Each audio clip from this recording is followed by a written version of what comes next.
So whether you're a new, returning, or veteran just trying to stack some shade levels, this might be the best time to do it. Also, these global event stars can lead you to getting some really good exotics for all of you guys looking to maybe get some exotics you haven't gotten. Now with the build I'll be showing you in this video, you'll be able to one-shot everything and just run through content like it's nothing. So my recommendation is put this build together if you guys have it. I'll be showing you two different weapons you can use because one of them is only available through the Loot Goblin, but there's a non-named version that only has 20,000 less base damage, and you'll be able to do the same thing that you're seeing in this video because we're already hitting way too hard, especially with this global event currently going on. Now remember, if you guys are playing the global event, you can't use the seasonal modifiers. So that's one thing for you to keep in mind, but there's a lot of stars for you to earn.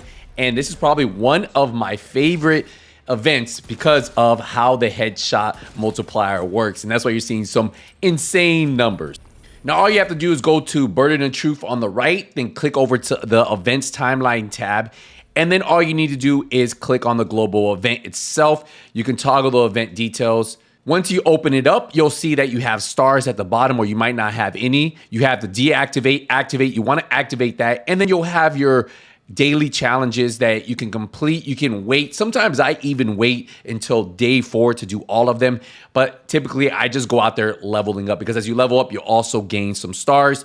Also, they do have a small little rewards track for the seasonal thing. So if you guys want to grab that, you guys can get that. But again, these stars are great because you can actually use these at the global event vendor. And if you guys are looking to get any types of an exotics, they are 20 stars. So you can knock out 20 levels, get 20 stars, and boom, before you know it, you'll have yourself a few exotics. So if there's a couple exotics you haven't been able to get and you want to work on your shade level at the same time, this will be the perfect time for you guys. Now the build I will be breaking down for you in just a second, you should be able to run 4 or 5 directives without even worrying about ammo because we are running something called Pistolero as the modifier and we are running a pistol. So something for you guys to keep in mind, but you guys are seeing one headshot leads to nothing but body shots.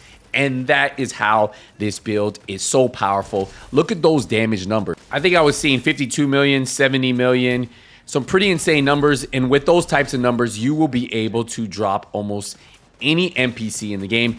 The ones you will struggle with are these guys who have those big old helmets you have to break first, but hit them a couple times and then you can move on. But again, if you guys have been looking for a build to make you get fast shade levels, get tons of XP for this global event, well, this is going to be that build for you. So let's clear out this guy right here and let's show you the build. So the pistol we are using is the Harvest pistol. Now, this is a pistol that only comes from the Loot Goblin, and currently he is not dropping it. So if you don't have this pistol, well, what you can do is you can actually look for the Police 686 Magnum. And if we compare the two, and we're just not gonna look at this damage, we're gonna look at the base damage, you'll see 256 versus 233. So about 20,000 base damage more, and that's why the Harvest is better than the Police. We do have 28 expertise in here. You can do this with the basic. You don't even have to have any expertise in there. That's up to you. Ideally, what you want is pistol damage your targets out of cover, and then you're going to want determined on there. So if you guys don't have the Harvest, just look for the Police 686 Magnum. But this is going to be the one that's going to allow you to one-shot those enemies because of determining after killing an enemy with the headshot, the next shot landed on any enemy will be a guaranteed headshot. But the crazy part about Determine is it's one headshot, the rest is body shots, and you can continue to proc Determine. So for the build, we are running a 4-piece Hunter's Fury. Now, you guys might be wondering, why are we even running a 4-piece Hunter's Fury? Because a 2-piece gives you 15% shotgun damage and SMG damage. We're not using either. The 3-piece, yeah, it gives us some armor on kill, and if we use the Gunner class, that's another 10% armor on kill, so 30% armor on kill, and 50% health on kill. So we're not really getting any damage from this. Why are we running this? Well, because of the way Apex Predators works, enemies within 15 meters receive a debuff, amplifying your weapon damage to them by 20%. Now, when you do kill a debuff enemy with your weapon, it disorients enemies within its range of 5 meters, but then also amplifies that damage by 5% for 10 seconds. So you can have up to 25% extra amplified weapon damage. We do have weapon damage on here, headshot damage, and a headshot damage mod. For the chest piece, we are running the Chain Killer chest piece for the 5% weapon damage. We have weapon damage, headshot damage, weapon handling, and headshot damage. Pretty easy chest piece to get. It drops consistently in countdown if you just farm a little bit. After killing an enemy with a headshot, your next weapon hit within 30 seconds deals an additional 150% of that killing blow's damage.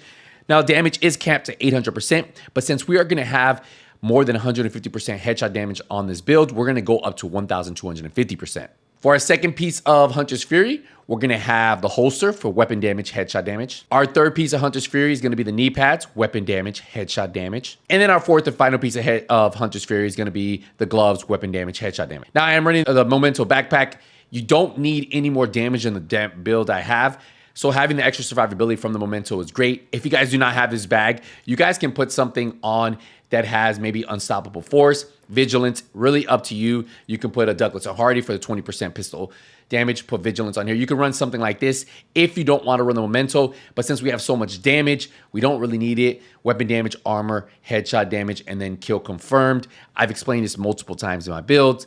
It's a great piece to run, especially as a solo player. But again, if you don't have it, you guys can put on a Douglas Hardy. You can go with the 20% pistol damage. Then you would put weapon handling, headshot damage, and then again, Vigilance or Unstoppable Force. Ideally is what you guys would put here. I do use the Bulwark Shield if I really need it. Typically you don't, but if you're starting to get shot, pull it out. And then you guys can run a hologram distractor, the decoy. Really good one right there. Just to show you the stats real quick, 713,000 weapon damage, 10% crit chance, 45% crit damage, 214% headshot damage. Remember, we're gonna be above that 150%, so it allows us to hit harder.